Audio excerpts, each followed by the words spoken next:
Hello everyone, welcome back to my channel. My name is Sayori, and today we're going to be taking a look at Moonlit Fantasy. Now, in my opinion, this show, this anime, has ruined the isekai genre. And hear me out. The reason why is because It is straying away from the formulaic nature of what makes a normal isekai a traditional fantasy story.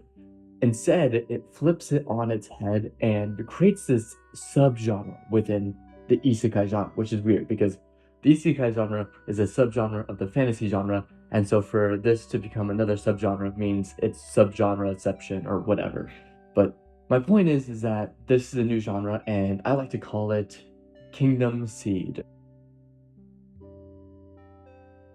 The reason why I want to bring this up and sort of start talking about Moonlit Fantasy specifically is because it has a lot of the elements of all these new isekai coming out or fantasy shows that carry a lot of these similar elements, such as, having such an amazing protagonist who is very nice, very wholesome, who just wants to build a kingdom for everyone to belong.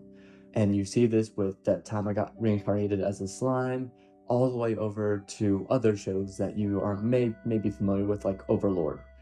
And I am 100% for this genre because within this mini subgenre, you actually have a lot of great shows. I don't think there's a single show that is bad. Like, at worst, it could be average at times, but for the most part, this is your safest bet, and that's the Kingdom Seed genre.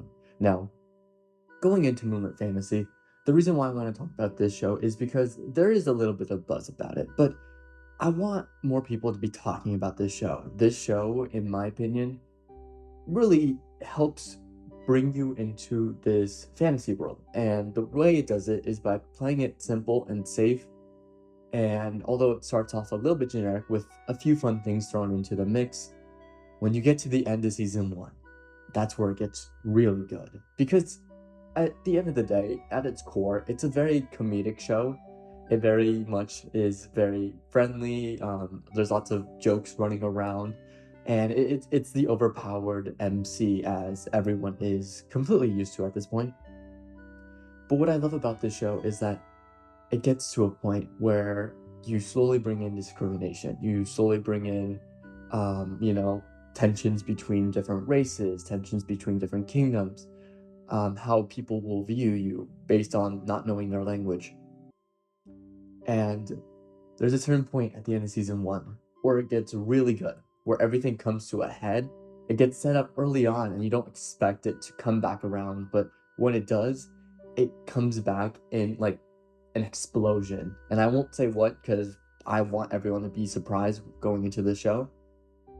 What ends up happening changes the course of the show and changes the way you look at our main character here. And Makoto here is probably one of my favorite MCs because he is not, what you would think as a traditional isekai protagonist. He's not horny, he's not like, very bold or arrogant. In fact, I think he's more related to the everyman.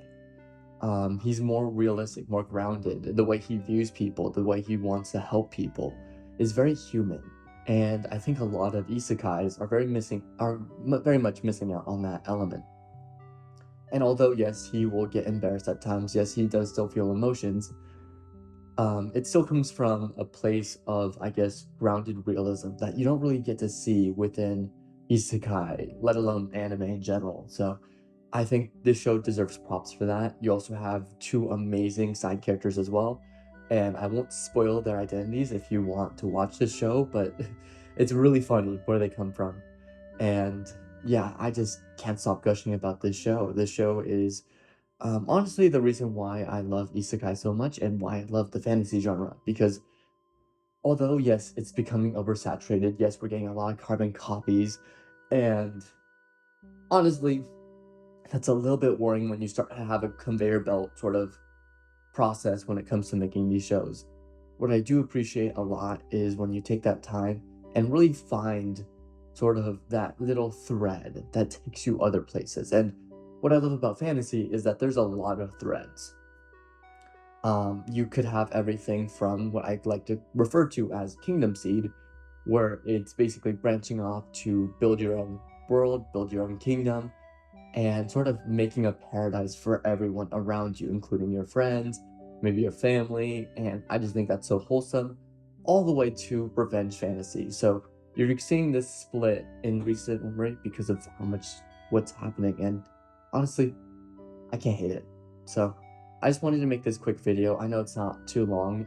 I want to also thank you for your recent support. My recent videos have been going crazy. I know you guys love my Flash from the Fleet one, so I'm gonna try and post more videos talking about specific shows. And yeah, just look forward to it. And if you want to hear my thoughts on specific shows, just let me know in the comments below, and I'd love to talk about it. I like to think that I watch a lot of shows this season, and there are a lot of great shows going currently airing. Like we have Solo Leveling going on. There's another one like I'm talking about the final boss, how she's like a she's not the demon lord, but she's the final boss. It's also an overpowered MC that I'm really digging. So just a lot of great things going on, and yeah, I just wanted to sort of just share my thoughts on this show because I think it deserves more recognition. And yeah, I'm just trying a new format. I'm actually able to pump out more videos faster, and yeah, we're just gonna see how things go, and maybe potentially in the future we may see even more changes to this channel. So yeah, I think that's pretty much it. I just wanted to share my thoughts on this show. Please watch Moonlit Fantasy.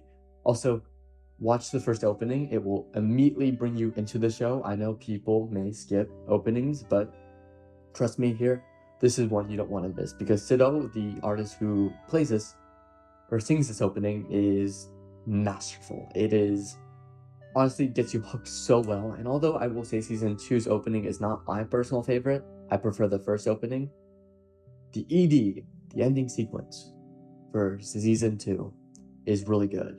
Oh, and also, yeah, season two is airing right now. So that's also another reason why to watch because that's also lots of great things going on there. And I really appreciate it. Specifically when you talk about, you know, destiny and heroes and bringing in a lot more important characters into this story, which I think this is what the story needed. So, yeah, that's just pretty much it. I just wanted to share my thoughts and make this short video. So let me know what you guys think. Thanks for watching.